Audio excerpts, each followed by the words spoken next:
bienvenue sur votre chaîne Jeune Visuel. Aujourd'hui, nous recevons M. Anton Baraboulia.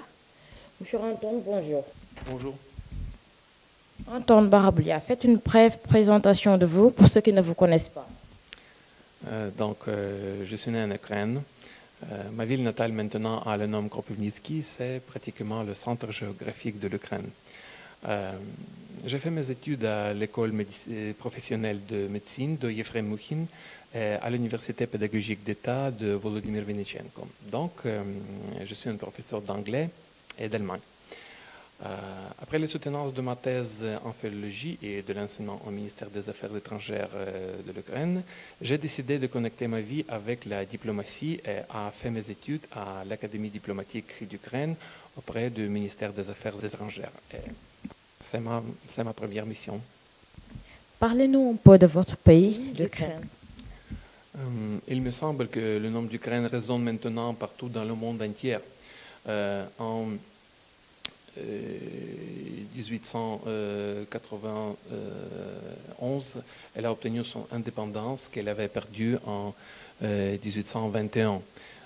La voie de l'indépendance ukrainienne a été jalonnée par plusieurs événements importants par lesquels l'Ukraine a essayé de trouver sa place dans le monde contemporain. Une fois, mon pays a choisi la voie d'intégration européenne et euro-atlantique. Et maintenant, il fait tout son possible à aboutir son but. Mais il s'est trouvé que cela ne plaît pas à certaines forces politiques auparavant en Russie.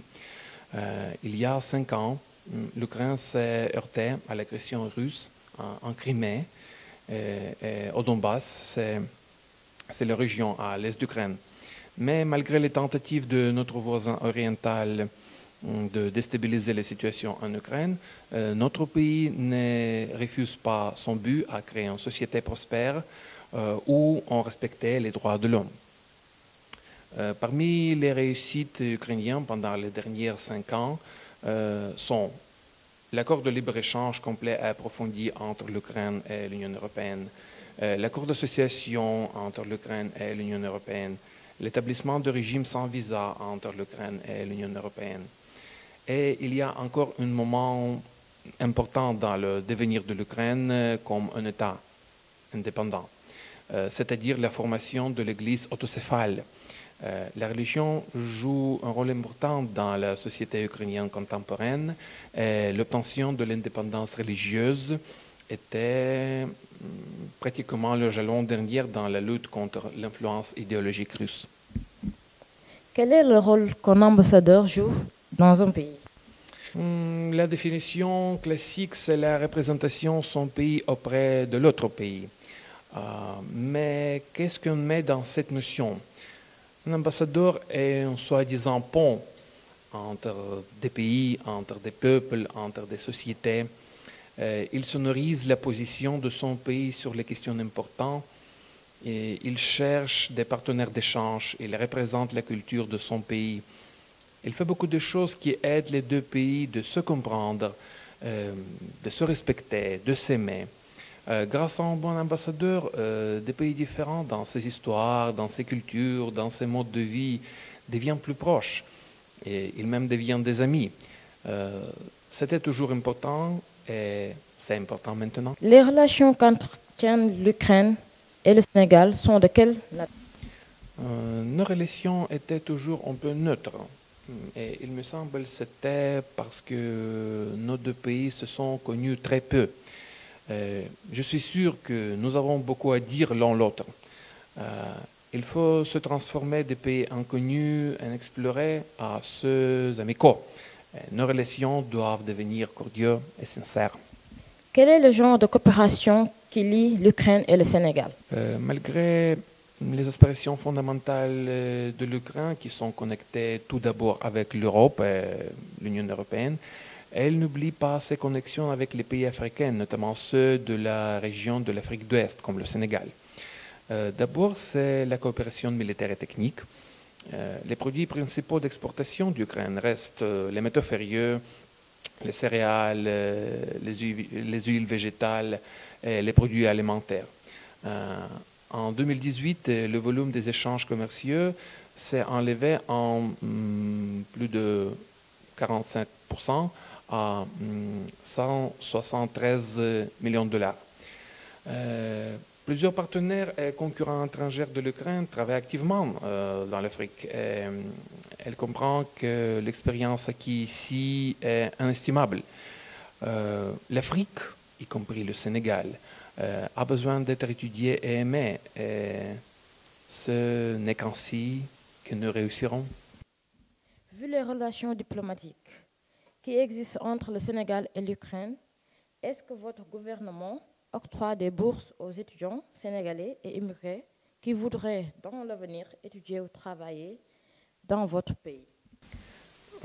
En 2016, la partie ukrainienne a proposé au Sénégal 5 bourses d'État. Mais malgré ces propositions, il n'y avait pas de part réelle de la partie sénégalaise. Parmi d'autres, on ne s'est pas déclaré prêt à signer les protocoles correspondants entre les ministères ukrainiens et sénégalais. Mais l'ambassade continue de favoriser les étudiants potentiels dans le support de visa. Le nombre de visas octroyés à ces étudiants par année est de combien? Les visas des étudiants. En 2018, il y avait 38 visas pour les étudiants. Et qu'en est-il des ressortissants ukrainiens qui sont ici au Sénégal? Bien sûr, il y en a, mais pas très beaucoup. Principalement, ce sont les épouses des anciens étudiants qui ont fait ces études dans les établissements d'enseignement soviétiques. En outre, il y a quelques hommes d'affaires. Qu'en est-il des élections en Ukraine? D'abord, je voudrais féliciter les Sénégalais avec les élections présidentielles qui sont passées avec succès et dans l'atmosphère calme. Je suis sûr que le peuple sénégalais a fait le bon choix et le Sénégal continuera de renforcer son niveau de vie pour aboutir à la prospérité pour tout le monde dans ce pays. Concernant les élections présidentielles ukrainiennes qui auront lieu le 31 mars 2019, j'espère que dans cette période, pas facile pour l'Ukraine, ces citoyens aussi feront le bon choix. Cette fois, la campagne électorale est très sérieuse et je voudrais que mes compatriotes soient guidés par la sagesse et la responsabilité. Qu'en est-il de votre séjour au Sénégal? Pendant 2 ans, j'ai appris à aimer votre pays. À part Dakar, j'ai vu le centre historique de Saint-Louis, j'ai admiré la vue de Lac Rose, j'ai observé les animaux sauvages à Bandia.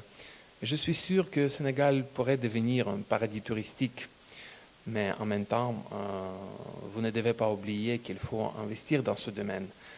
Seulement dans ce cas, elle bénéficiera l'économie sénégalaise qui donnera une bonne image du Sénégal pour les nouveaux investisseurs.